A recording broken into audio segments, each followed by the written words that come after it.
Welcome, you're watching Vox News, your daily evening news with Rita Kamkumo. Our headlines today: Senegal's opposition leader Ousmane Sonko warns President Macky Sall against seeking an unconstitutional third mandate. Ethiopian families refute claims by Addis Ababa that the war is over in the Tigray region. The new Confederation of African Football president Patrice Motsepe urges all national teams in Africa to give their best to win the World Cup. Our top story today: the opposition in Senegal on Tuesday warned Senegalese President Macky Sall against seeking an unconstitutional third term in office, like some West Africa leaders. Opposition leader Ousmane Sonko made it clear a third mandate is out of the question, as many in Senegal believe the president intends to seek re-election in 2024.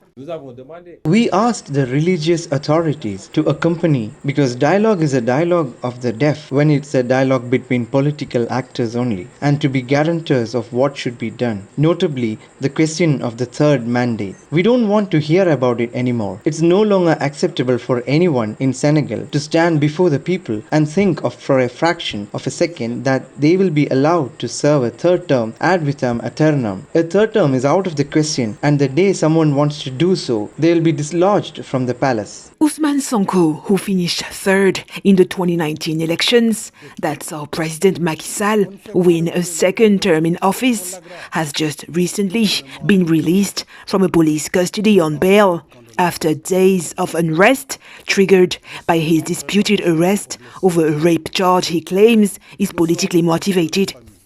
If the rape case against Sonko, President Macky Sall's main rival, results in a conviction, he will be automatically disqualified from running for president. The entire Senegalese people rose up as one man. Never in the memory of Senegalese people have we seen this, but the whole political class, the citizens, the civil society rose up as one man to say that enough is enough. But we must understand that this moment is not only linked to the Ousmane Sonko case. It's the condensation of a set of frustrations, refusal and rejection of Macky Sall's methods. This is the first time in Senegal's political history that we have a president who has sworn that he will go to elections without opposition. What we are experiencing today is the point of a new beginning in the construction of this country. It's a new beginning so that democracy in consolidation can continue to improve and be exercised in the best conditions for all and by all. Despite all the speculation, President Macky Sall is yet to announce whether he will run again or designate someone to run in his place in the 2024 presidential election.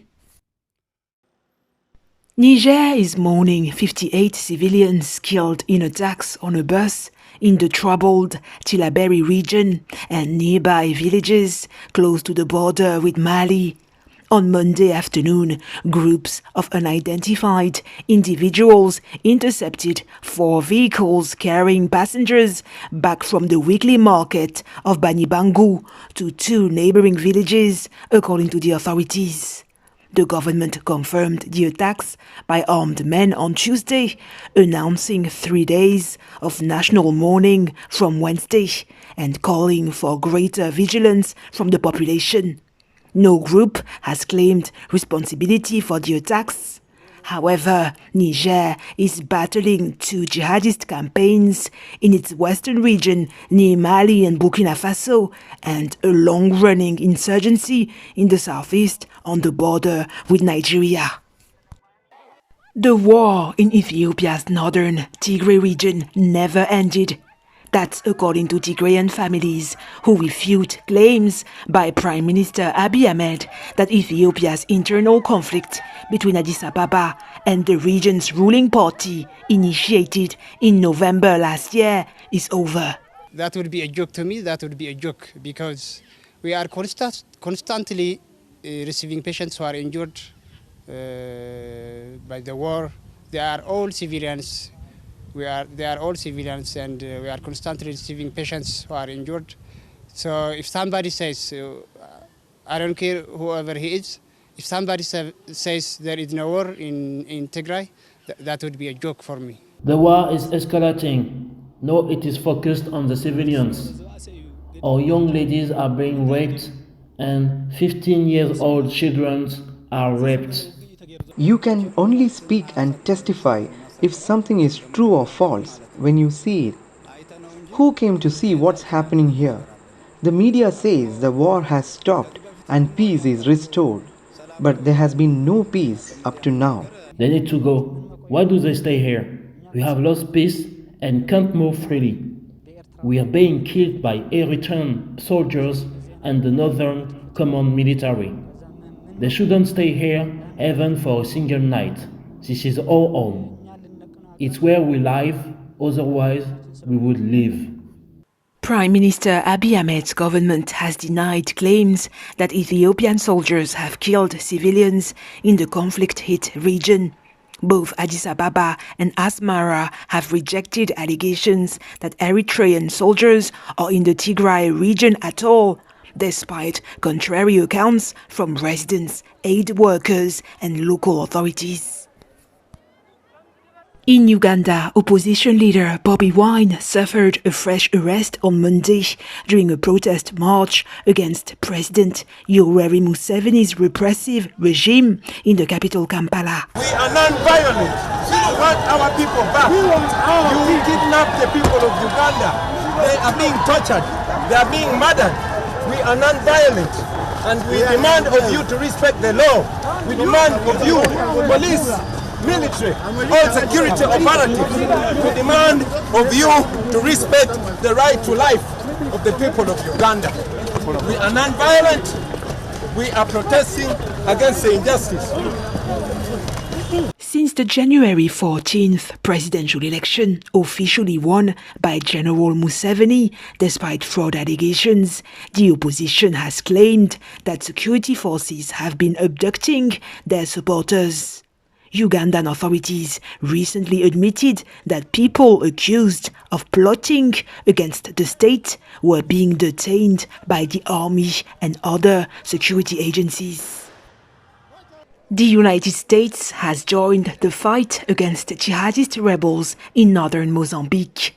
The American embassy in Maputo announced on Monday that American military staff would spend 2 months training Mozambican soldiers to help the country fight a jihadist insurgency in the northeast and provide medical and communications equipment.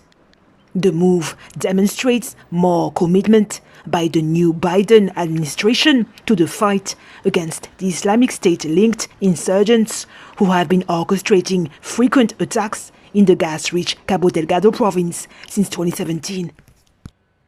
In North Africa, Tunisia's President Kais Saied arrived in Libya on Wednesday, the first presidential visit between the two countries since 2012. President Said's trip aimed to demonstrate Tunisia's support for the democratic process in Libya, following the swearing-in on Monday of new interim Prime Minister Abdulhamid Dbeibah to unite the divided nation and lead its transition to elections in December this year. The visit also aimed to strengthen cooperation between the two neighboring countries and to develop solidarity for increased stability and prosperity. In neighboring Algeria, students in the capital Algiers rallied on Tuesday against the government's decision to hold early elections as weekly protests by the resurgent Hirak pro-democracy movement is gaining momentum in the country. Our fight is clear. It's against the current power. They have dismissed the people, so we are dismissing them in our turn. These elections do not concern me. I will not vote under these conditions. I will not vote as long as this power is in place. I will vote when we have the rule of law. I will vote when my voice really counts, because for the moment, it's not the case. President Abdelmadjid Tebboune last week issued a decree setting the 12th of June for early parliamentary elections after dissolving parliament last month. The June elections are part of political reforms promised by the government following mass protests against the previous administration. President Tebboune has vowed that the scheduled vote will be free of corruption and will open the doors of parliament to young people. We want, during the next World Cup, and also during the forthcoming World Cups, that African nations compete. And if you look at what we said in the manifesto, it's part of our plan that an African team must win the World Cup. I think let's clap hands for that. Patrice Motsepe, the new president of the Confederation of African Football, raised the bar on Tuesday for national teams in Africa by insisting one of them must win the World Cup soon at a press conference in Johannesburg. The 59-year-old South African billionaire expressed confidence that African football will improve under his leadership. I have no doubt in my mind I am not going to be president of an organization which 4 years from now hasn't had significant, tangible, practical, accessible progress. It's not going to happen. Every single country in Africa, every single one of the 54 countries in Africa has to do well, succeed, grow, be globally competitive, be self-sustaining. I'm confident, I'm absolutely confident that over the next few years, African football will indeed become better, will improve in all of the areas that we discussed. And the bottom line is, it will indeed be globally competitive and it will indeed be self-sustaining. And we will do it because all of us believe in that, but also because all of us are optimistic and positive and believe in the capacity of ensuring that African football is not just as good as the best in the world, but succeeds and does become the best in the world. No national team in Africa has gone beyond the quarter-finals of the World Cup, and only Cameroon, Senegal and Ghana have got that far. The new CAF president, elected last week, has vowed to quit after his 4-year term if the African football does not make real progress under his leadership. That's it for today. Thank you for watching Vox News.